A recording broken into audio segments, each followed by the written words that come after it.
কি বলছে যে 5টি সংখ্যার গড় 40, এর সাথে 3টি সংখ্যা যোগ করা হলো, যাদের গড় কত 22। সমগ্র 8টি সংখ্যার গড় কত?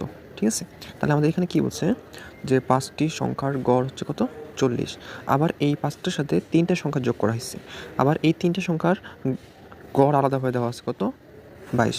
তাহলে এই 5 আর এই 3 টোটাল 8টা সংখ্যার গড়টা আমাদের কি বের করা লাগবে। ঠিক আছে, আচ্ছা এই জন্য আমরা কী করবো, এই যে এই 5টা সংখ্যা, এই 5টা সংখ্যার যোগফলটা বের করবো। তাহলে এটা বের করার জন্য আমরা কী করবো,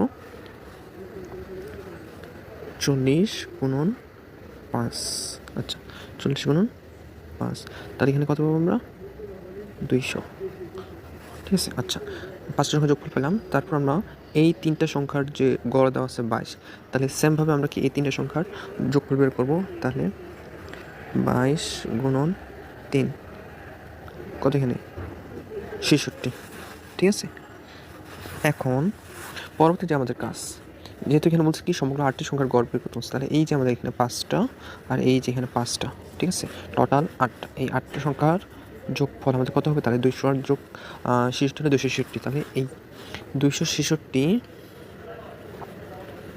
ভাগ কত দিতে হবে, 8 দিতে হবে, কারণ কি এখানে 8টা সংখ্যার গড়ের মানটা বের করতে হচ্ছে। ঠিক আছে, এই জন্য আমাদের 266 ভাগ 8 করলে যেটা হচ্ছে সেটা হবে এখানকার উত্তর। তো এইটা ভাগফল আমাদের আসে 33.25, এইটা এখানকার উত্তর। ঠিক আছে, আচ্ছা এরপরে প্রশ্ন দেখি, এরপরে প্রশ্নতে কী বলছে, এরপরে প্রশ্নতে বলছে 2টি সংখ্যার অনুপাত 7:8 হলে এবং তাদের লসও কত 280 হলে এদের কি গসগুর মানটা কত।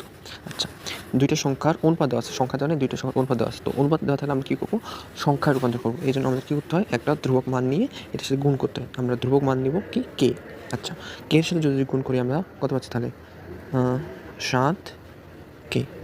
ঠিক আছে, আরেকটা কি আছে 8, তাহলে এইটাও যদি আমরা ধরি 8 কে। এখন তাদের লসাগুটা আমাদের বের করতে হবে। তাহলে এই 2টা সংখ্যার লসাগু যদি আমরা বের করি, ঠিক আছে এই 2টার যদি আমরা লসাগু বের করি তাহলে কী হবে, 7 আর 8-এর মধ্যে কমন নাকি, কিন্তু কি কে কমন আছে, তাই না, কে কমন আছে, আর এখানে 7 আর 8 আলাদাভাবে থাকবে। তাহলে 7 আর গুণ করলে 7 56, তাই না, তাহলে 7 56 আর কে, তাহলে আমাদের এখানকার লসাগু কত হচ্ছে 56 কে। আচ্ছা এটা আমাদের কী পেলাম, লসাগু পেলাম, তাই না।